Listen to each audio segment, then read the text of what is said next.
Friends, ఈ బాధ ప్రతి రైతు పడతాడు.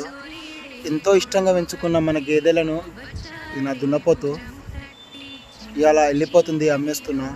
చాలా బాధ అనిపిస్తుంది, కానీ ఏం చేస్తా. లాస్ట్ టైం పంట వేసిన అందులో చాలా లాస్ వచ్చింది.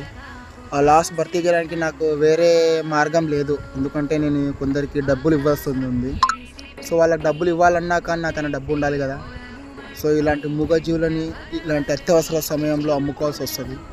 అమ్ముకొని ఆ పంట వేసిన పాపానికి కొన్ని ప్రేమానుబంధాలను కూడా దూరం చేసుకోవాల్సి వస్తుంది.